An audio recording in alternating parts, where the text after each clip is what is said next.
Ladies and gentlemen, what is going on, guys? It's your boy Rxspawn here, and I am back at it again with another video for you guys today. Now, for today's video, guys, I just really wanted to sit down and take this time out in order to talk about the pulse rifle of all time, the greatest pulse rifle in history. You know, I might be actually overhyping this, but to be quite honest with you, we're just going to talk about the Red Death for you guys today. And the reason why that I really wanted to talk about the Red Death was because inside the patch notes for 2.40, well, basically the Rise of Iron, why am I trying to sound so technical? Basically, with inside of the Rise of Iron patch, the Red Death and the family that lives within the, like, oh my god, this sounds so freaking wrong. The Red Death and some other pulse rifles actually got a 2% damage increase. So I really wanted to go and test this out inside the Crucible, and this is what I actually got for you guys. If you guys are able to enjoy this video, please make sure to drop it a like. Let's try to get to 20 likes here, boys. 20 freaking likes. Can we get that? But yeah, it really does help out the channel. If you guys can most definitely do that, that would be most greatly appreciated. Let's get right into the video. One thing is that the Red Death is actually now a pretty good goddamn weapon. I remember that back in year one, or in like, well, year one and year two, I really never used the Red Death because of the fact of the matter that,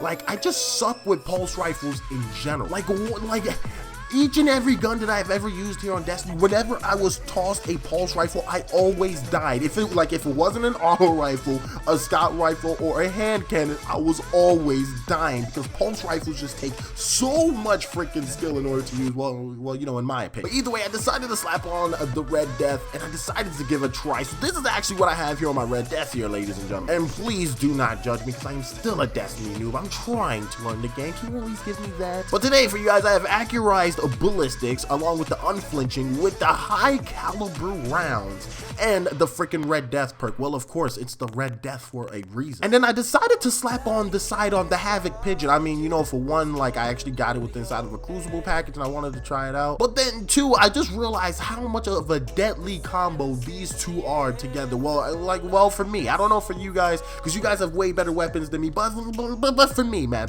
you know, it's respawn time. So when it's me using the Red Death inside of the Crucible, I didn't really come into any problems with it except for the short to the medium ranges, because of the fact of the matter that when it came to short and the medium ranges, I really found myself trying to like fight with the gun in order to target myself along my enemy, and then for some odd reason I was just not able to do that. It was just not happening. So what ended up happening was that instead of me using the Red Death, I would actually damage them with the Red Death, and then I would pull out this mother flipping Havoc Pigeon. Oh my goodness, you guys will see inside of the clips below, or like inside of the clips inside the video, that literally the Havoc, oh my god, that shit did some work. That's all I gotta say. So whenever it came to close and medium engagements, I always found myself using the Red Death and then finished them off with the Havoc Pigeon. I mean, it was just barely rarely, I'm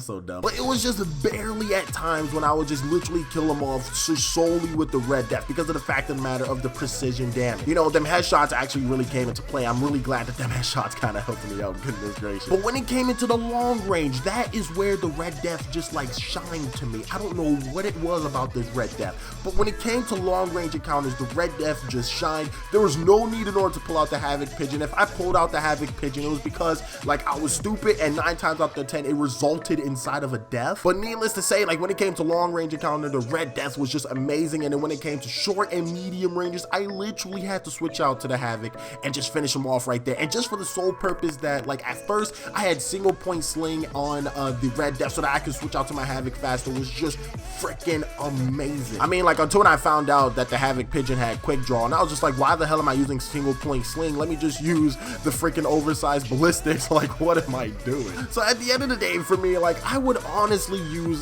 this freaking combo in Crucible. I was doing super well to the fact that I actually got a 2.0 KD, man. It was so flipping amazing. I mean, yeah, like, I got a 2.0 KD, but I got shit rewards. But at the end of the day, at least you guys know that I do not suck in Destiny. I just need to warm up. And you know, the funny part about it was that that was actually my warm-up game, which was actually my best game out of this whole time, but I didn't record it, so yeah. But either way, for you guys, hope that you guys were able to enjoy this little update video on the Red Death after the patch 2.40 for the Rise of Iron. If you guys can most definitely drop a like here on the video, let's get it up to 20 likes, boys. And you guys already know that I'm going to see you guys in my next video. It's been your boy Rxspawn, and I'm going to see you guys later. Alrighty, guys, peace.